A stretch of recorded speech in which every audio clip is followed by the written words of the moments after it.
Today's show is brought to you by KegConnection.com. Fresh ingredients, award-winning recipes, draft beer equipment, and fast same-day $7.95 flat rate shipping makes KegConnection.com your one-stop shop for your brew day. Go to KegConnection.com right now, use our promo code HHH, and you'll get 5% off your order. Entertaining shows with content that spreads information and sparks discourse throughout the community. This is the Pearl Media Network.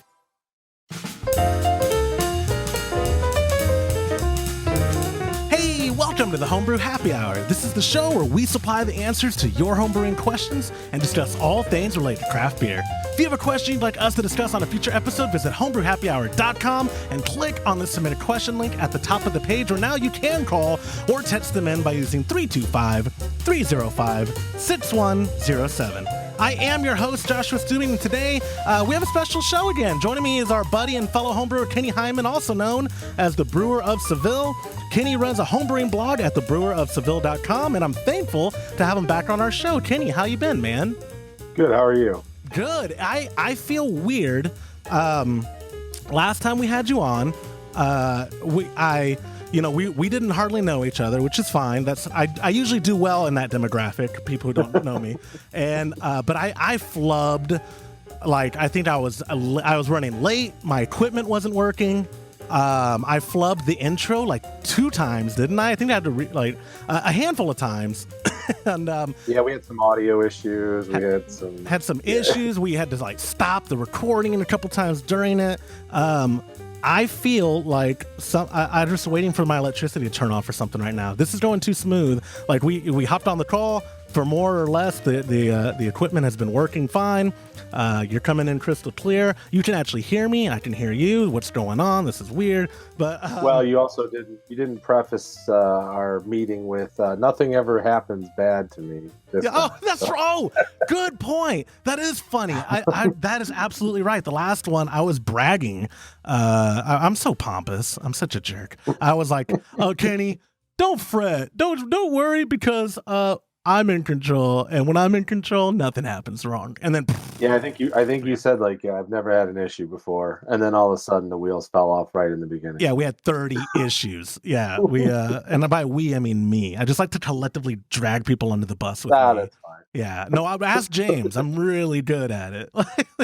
Speaking of that, I'll address that elephant up quick. So, first off, thank you for joining us at the Homebrew Happy Hour. We are grateful to have you. We did not have an episode last week.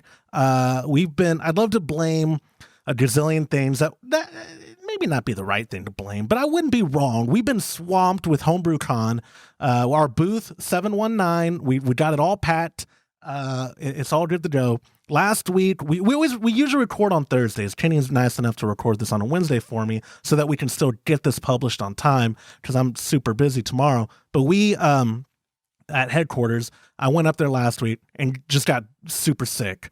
I lost my voice, which, depending on who you asked, isn't the worst thing in the world. But I'm finally recovering from some kind of throat infection. And I say some kind of as opposed to a definitive answer because I don't go to the doctor. I'm cheap.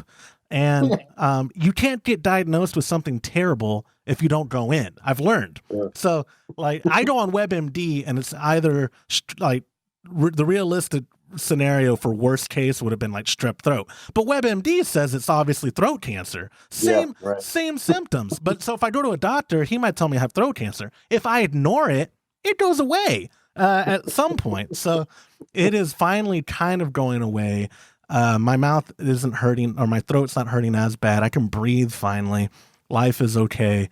But Todd, he had no sympathy for me when I was deathly sick last week. And then I went up this Monday, Tuesday to actually pack the booth, and we saw it on its way. It is heading to Providence, Rhode Island, where we hope you are too, listeners.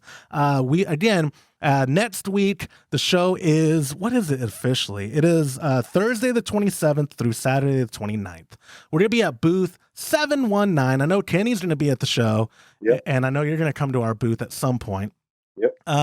Before we get into everything, one of the things I didn't write on the small talk is what are you looking forward to most about HomebrewCon? Or is it, because correct me if I'm wrong, this is your first time going. This is my first time going. Originally, it was just going to be me going, but my wife, I ended up deciding, we decided that she's going to go with me. I didn't know that. All right. Yeah, so I threw her on the AHA membership as a secondary, and she didn't want any seminars, so I just bought her the party ticket. So, Nice. we're gonna head out on Tuesday. We're gonna stay with some friends out in Connecticut, and then head up to Rhode Island on Wednesday. And it's exciting. Yeah, we're kind of pumped because we're gonna stop at a couple of breweries on the way from Connecticut to Rhode Island. So, but to answer your question, I'm really excited to look or to see some of the icons of the home brewing world that I read about or I listen to. Or Kenny, I'm right here, man. I'm right here. I know. Well, I mean, I can cross that off my bucket list. That's one down. But like Denny Kahn and Drew Beecham and John Palmer and Brad Smith and all the Jamil Zainasheff. Like I'm taking some books with me to get signed. I've already laid out the path that I think I'm going to take for the seminars. I'm also looking to get some really good deals at the vendors table. So hey man, I'm not joking. Come see us. We haven't announced it yet, and it's kind of secret. I'll tell you when we're done. But we've got something in the works. If you're serious, we booth 719. That's open to anyone. We are definitely looking to wheel and deal our way out of there. So, yeah. As is most people. You brought up Denny and Drew, which I love. I love their podcast, by the way, Experimental Brewing. But they we just did a contest on our Instagram because we just reached a milestone that we're proud of. And someone said, like, the whole shtick is that I have a fragile ego, and it's not really much of a shtick. It's a lifestyle. But people know when they suck up to me, I'm going to probably acknowledge it because it empowers my shtick. And so, so this guy wrote, I listen to the best podcast about home brewing on, like, just to enter the contest, you just had to like the post and comment, how do you consume the show? Because it's like basic, I'm trying to get some kind of data given to us through this, just so I can get a feed of where our attention needs to be. And a lot of people, I was surprised, have switched over to YouTube, especially after they see what we look like. But they, somebody wrote, I listen to the best podcast about homebrewing on Pocket Cast or something like that. And I said, I had no idea they did experimental brewing on that platform. Like, I was just like, but it really is a great show. I feel, you know what? Like, not throwing them under the bus because they don't know we exist probably. But there's not enough cross-pollinating. Before Marshall at Brewlosophy even had a podcast, I've wanted him to come on this show. I'm a fan, or Brad Smith. Brad, return my emails, man. Like I like you. I'm a little starstruck when I'm around Brad, but I want him on the show because he's brilliant. He's terribly brilliant, and he knows what he's doing. Drew again, and Denny, the hilarious. They're a good duo. I'd love to have them on the show. Like I said, Mark. Well, they're pretty cool. I mean, I'm friends with both of them on Facebook, and they don't even know me. So totally, yeah. And that's how I know the show is making it, is when I get listeners adding me, and then they see the things I post and they don't remove me yet. I'm like, oh, because most of the time, my whole existence, I think I got it from my grandfather. Just live to be validated through laughter. I like things awkward. I like I don't know, I'm pretty apathetic to most topics, and so when troll, like a good old classic trolling, like it could be entertaining and not like the hurtful kind. Like I'm not looking to do damage, just the dry, heavy sarcasm. But I do appreciate when people add us. I know James doesn't do Facebook, but on his Instagram, he would get people adding, and his used to be private. And he'd be like, well, I don't know what they're doing. I was like, well, what the hell are you posting on your Instagram anyway that you care what they see? Like, I'm posting, if anything, I think, man, maybe I should stop posting pictures of my kids. But I vet the people that follow me. I don't just have everybody looking, at my page. And then I'm just like, yeah, whatever. Oh, that guy, he's probably not a weirdo. And okay, follow me. But social media is a whole different thing. But yeah, HomebrewCon coming up next week. We're gonna do a show from there. I guess having you on this week, kind of. We will obviously be hanging out with you. We're gonna grab a bunch of people to do individual episodes, and this saves me the awkwardness of having to ask you to do one since you just stepped in now, which I do. which I guess I'm fast forwarding the story that I never finished before. We packed all of our equipment, and then yesterday, after it already got picked up, I said, "Oh, we gotta do this week's podcast," not realizing all of our gear is on that pallet for our podcast, besides my home studio stuff. And so James and Todd literally could not be on the show today. And I messaged you. You were the first person I messaged, and you were like, absolutely, I'll do it. And you wanted to know the little details, like what are we going to talk about? You're really turning into a diva, but like be prepared. Wait till you get my invoice. Oh yeah, I love it. Oh yeah, I believe you. And Todd, yeah, you're like Todd. I'm not used to having guests that want to be prepared. Do you listen to the show? Todd is like, yeah, I know you sent me the outline. I didn't read it. He doesn't care. Also about HomebrewCon, before I skip over that topic, we do have our finalized list of beers. If y'all follow us, like I was saying, on our Instagram, you'll have noticed that I snuck away with a corny keg of Kolsch. I know everyone's super tired of hearing me talk about Kolsch, so I think Todd, in his infinite wisdom, made the executive decision. We are not bringing Kolsch to HomebrewCon. We are bringing a bunch of ESB, alt beer, which turned out incredible, a lemon drop pilsner, and Joe's new Mosaic Pils, which is an Indian pale lager.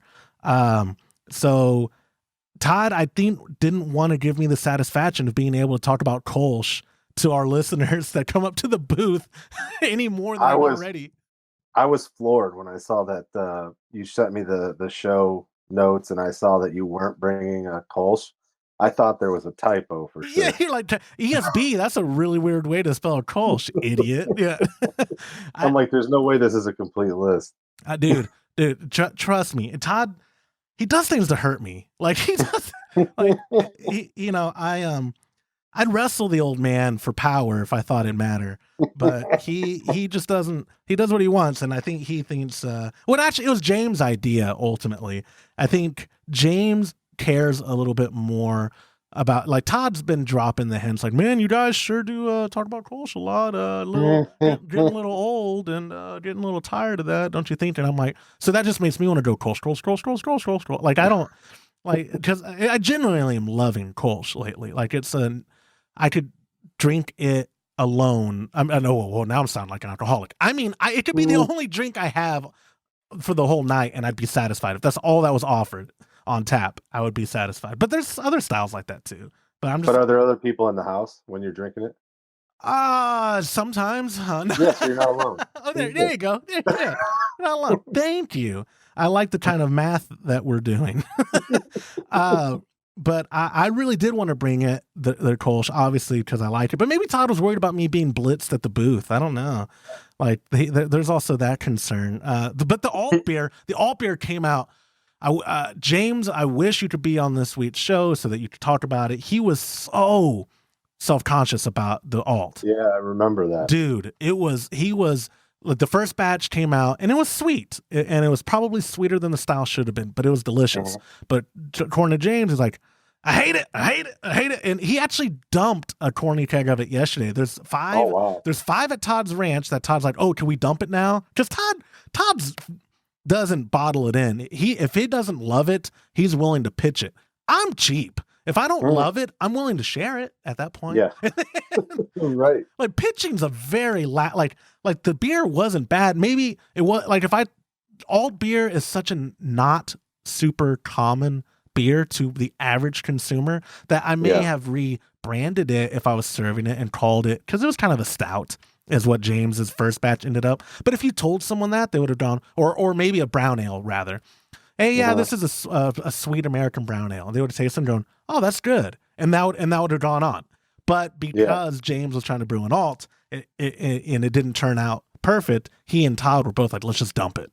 So, but the second batch, very proud.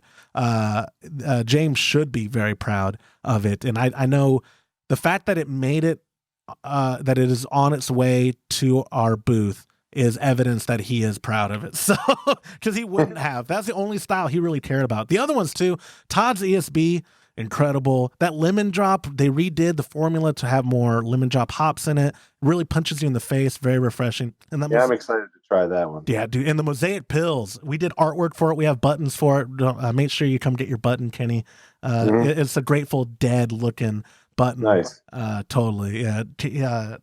Joe is all about the psychedelic bands and stuff. So the artwork, I knew I had to make it very psychedelic, but it came out good. Very proud of it. Moving on, it has been a while since you've been on the show. I didn't realize how long time has gone. Time has flown. It wasn't like, it was this year that you were on the show, but it was it February? Yeah, it was the end of February because we were going to Orlando the next day. What has Kenny been up to? What have you been brewing? I have a amazing thing that you won that we'll get to here shortly. Yeah. But besides the most recent big news, like what you been brewing? What you been up to? So right now, I've got 4 beers on tap downstairs. I got a grapefruit IPA that I did with some grapefruit extract when I kegged it. And then that one, actually, I sent it off to a competition to the Ohio State Fair, and I sent it off to the Philly Homebrew Cup, and I scored a 30 out of 50 at Philly, and I got a 34 out of 50 in the State Fair. Dang. I did not place in those contests, but I got some good comments, some very good feedback. Sometimes I get this is not my favorite beer, or I didn't like this at all. Well, that's not very constructive, but I did get some really good feedback this time. So then I also have a West Coast IPA that I did. And then I have a orange creamsicle wheat beer and a honey pale ale. Dude, you are all over the spectrum with styles. Let's start there. What are you brewing styles that you sit down and you go, I want to try this, it sounds delicious? Or are you just like playing Mad Libs where you tell your wife, hey, say a fruit. Okay, now say an adjective. And then you make a recipe? Because these are all over the board. Well, so usually there's people that come to my house and I know what certain beers they like that I brew. Mm-hmm. One of them is a dragon fruit blonde ale that I've done several times, and I just have that in the fermenter right now. I'm going to keg it when I get back from HomebrewCon. It's kind of like it's one of those things where like I don't like to stick to the same style. Mm-hmm. Like I actually just brewed my first lager a few weeks ago. I did a Hellas, and I'm in the process of cold crashing it now, and I'm going to be moving it to the keg tomorrow. And then it's going to go in my fridge, and I'm going to bring it down to lagering temp. I just kind of I like to try it all because I want to be. I don't want to like pigeonhole myself into one particular style. Yeah, who would do that? That's like lame. Cole, something like that. Yeah, that sounds super lame. I know. I think.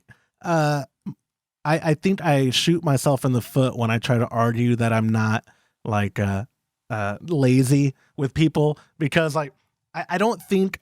Here's what I get to. I think I just romanticize. I find something I like.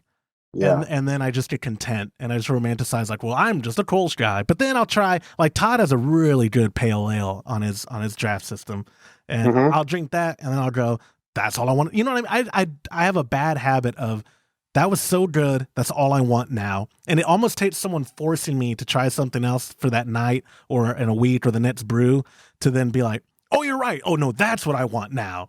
As opposed to having, like, what I should do is me and my pop should build a 4 to 6 faucet keezer. That way we can always have something on tap that's different.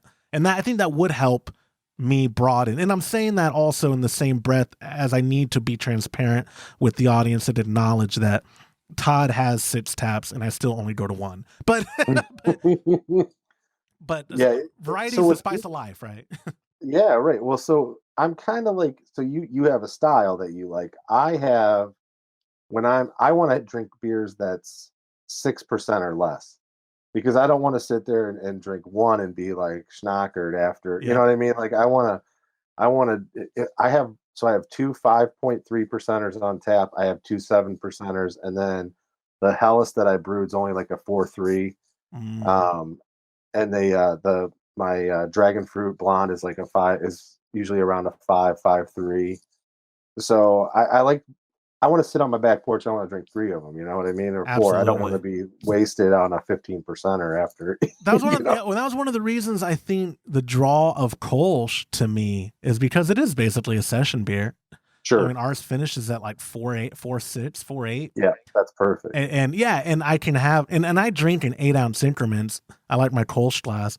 I like that. That's the right amount for me to drink it and enjoy it, and it not ever warm. Yeah, and then I can have 4 or 5 of those and be good.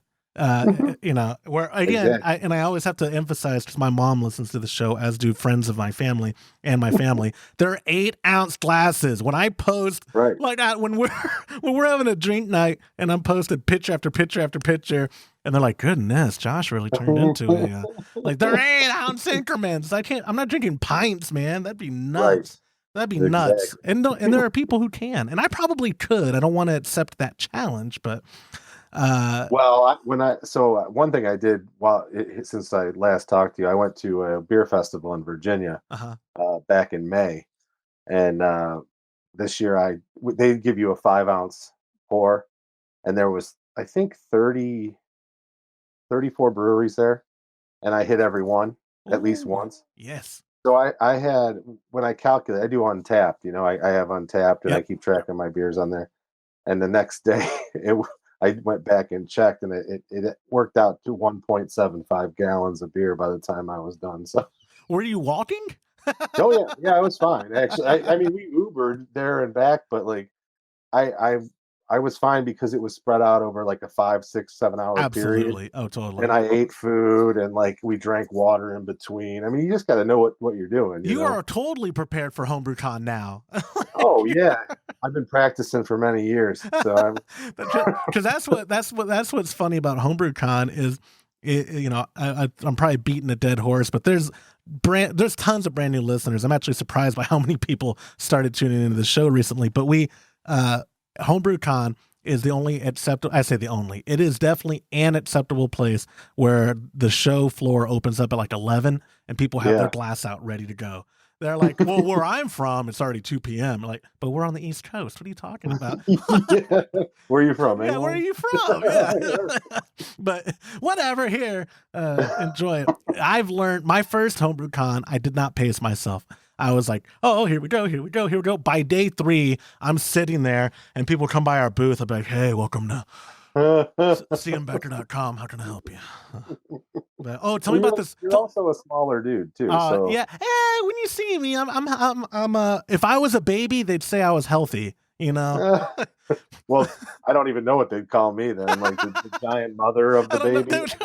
I noticed that the other day where chubby babies. Like, oh, that baby's healthy.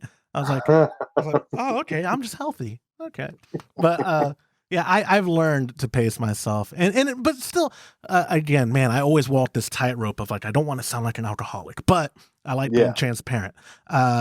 It is enjoyable to drink at these kinds of things because of the environment you're in. Do you know what I mean? Like, the people are the best people come to HomebrewCon, and the hangouts and the meetups is an environment literally made to enjoy beer with each other. Like, well, we also have the veil of our hobby to hide behind. Totally, absolutely, yeah, absolutely, and that helps, right? But I mean, like having people all with the same passion and in the same room, and you're like, hey, let's throw a meet up at whatever pub down the street.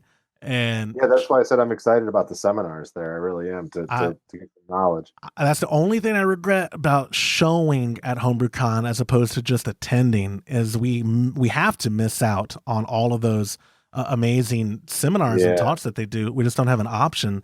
And they have the AHA, the American Homebrewers Association, does a phenomenal job of sourcing people to present to homebrewers. Like it is definitely worth the money to get to a HomebrewCon if you are trying to grow or expand your knowledge of homebrewing, because they offer, I don't even know, I don't want to make up a number, and I guess I could pull it up on my computer.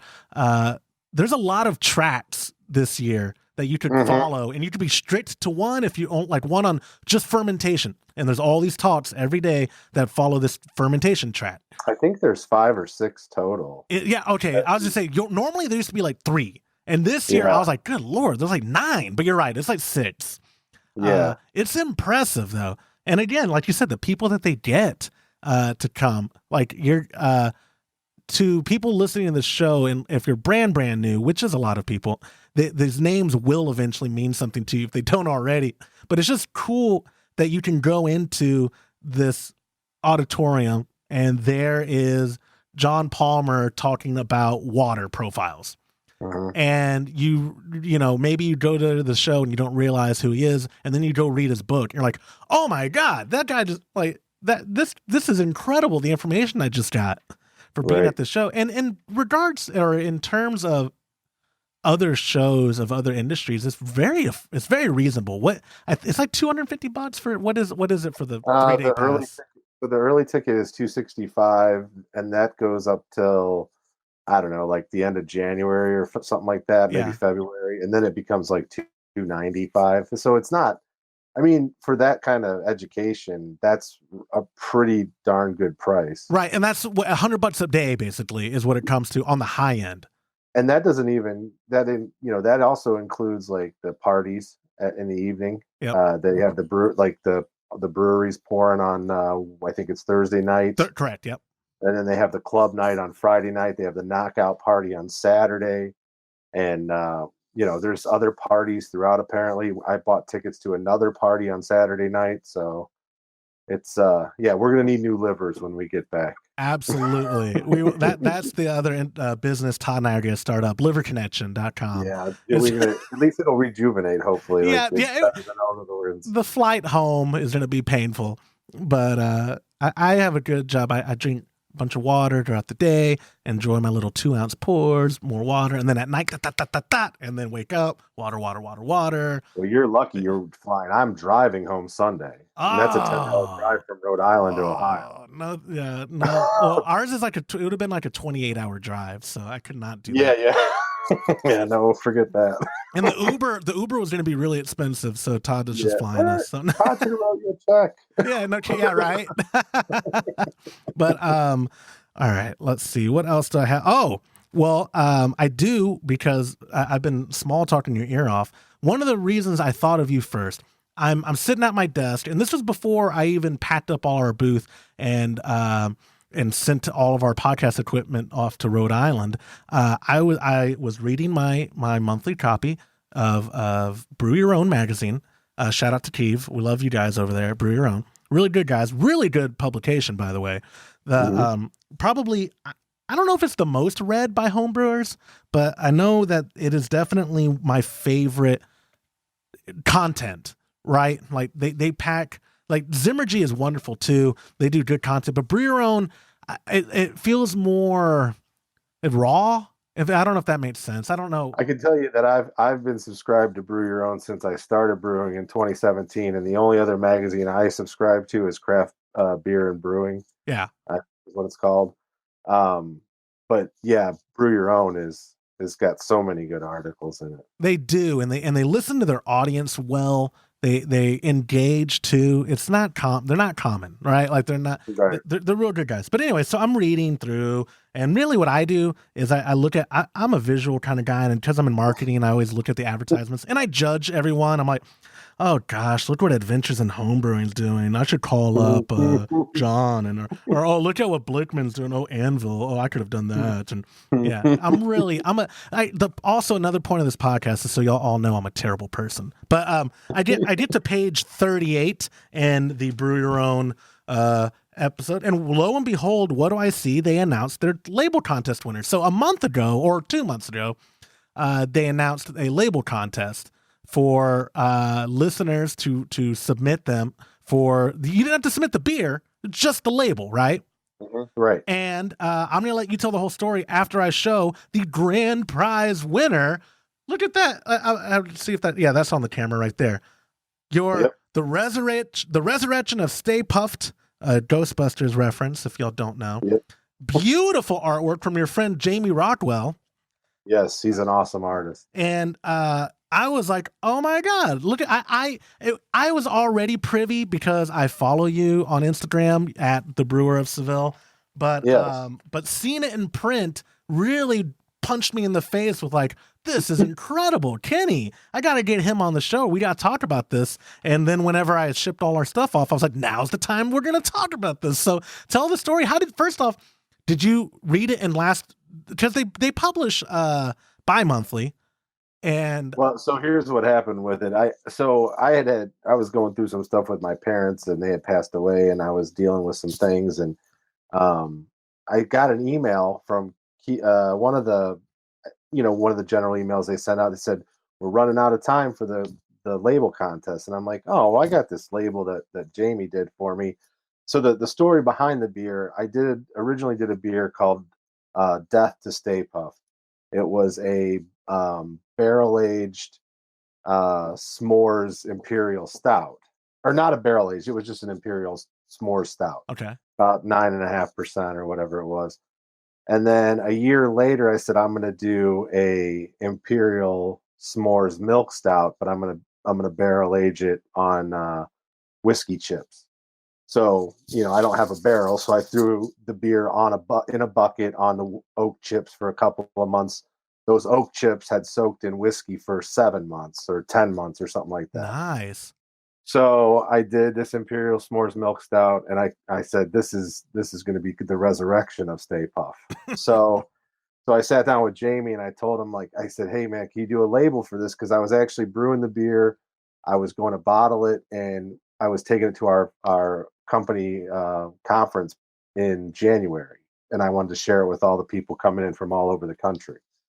So he got the label done for me, and as soon as I saw it, I'm like, that's awesome, man. Because he actually did 3 different labels in 3 different color fonts of that. Did he really? Yeah, he did like a Christmas version, and he did that one, and then he did another version. And they're all the same artwork, just different colors and stuff.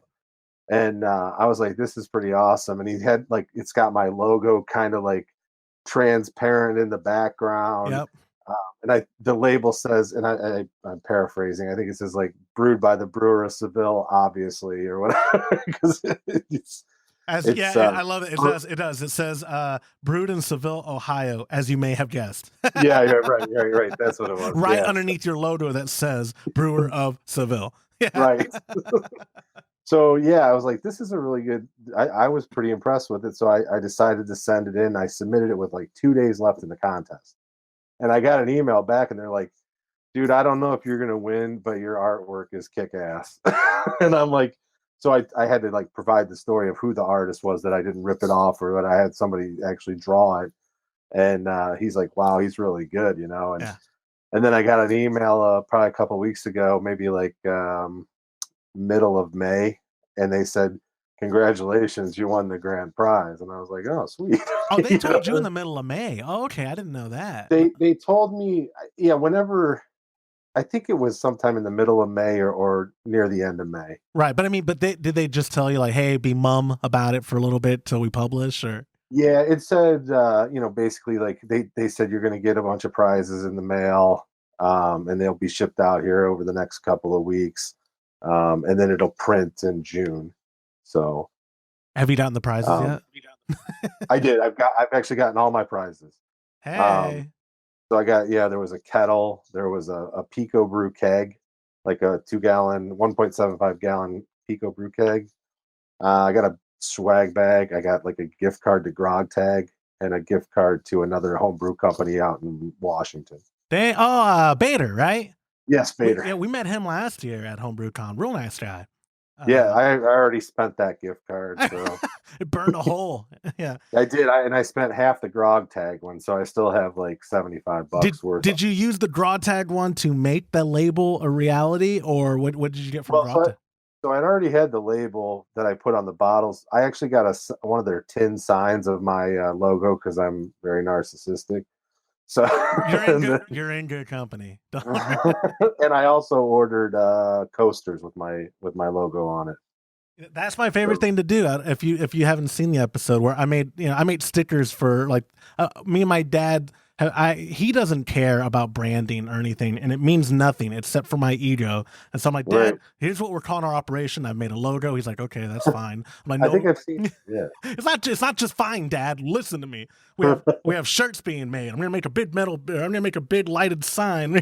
He's like, why are you doing this? Because, Dad, we're professionals, but we're paying to do this. That's the thing. I have I have the sweatshirts. I have a couple sweatshirts. I have some T-shirts. I've sold some T-shirts to people.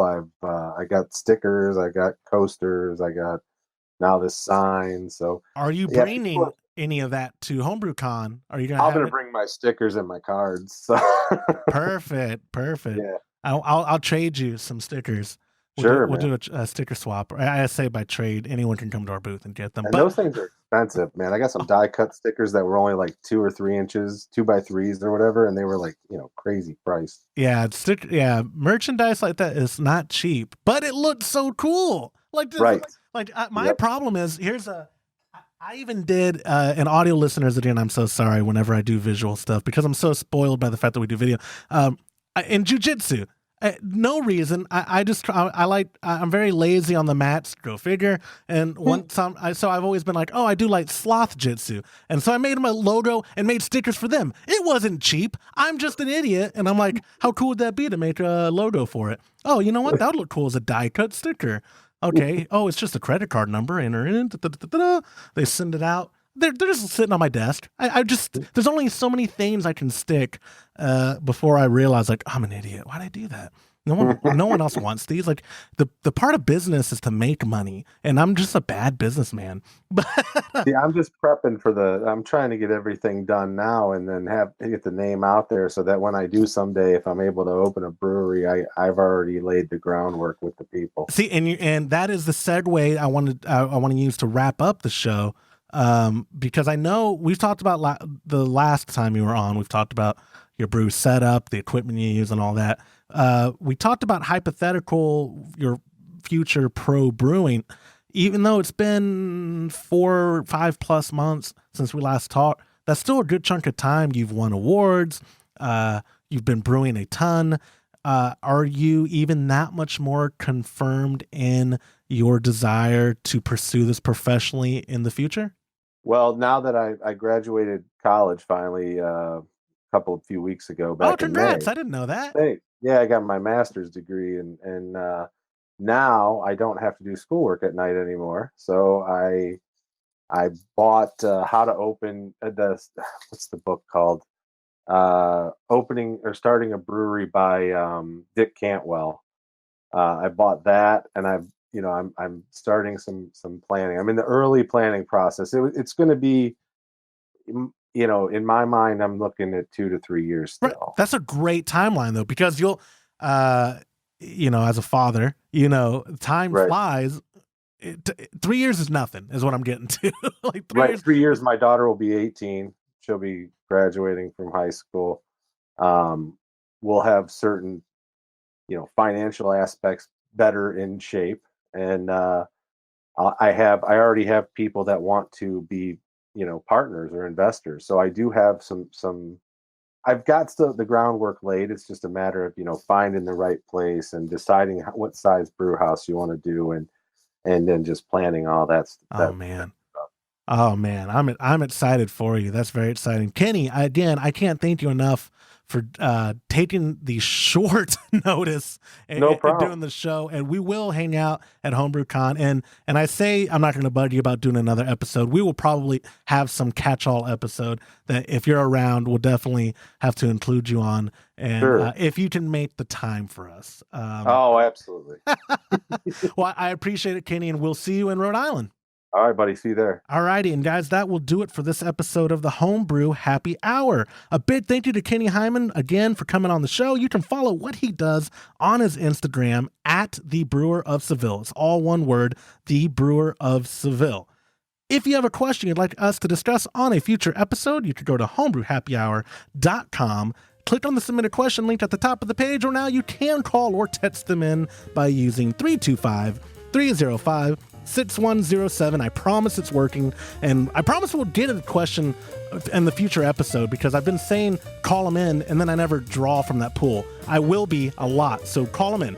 Thank you to our show sponsor, KetConnection.com, for supporting our podcast and the homebrewing community. Go to KetConnection.com, use our promo code HHH, and you're going to get 5% off your order. On behalf of the absent Todd Burns, the absent James Carlson, and the Pearl Media Network, I'm Joshua Stubing. Thank you for listening.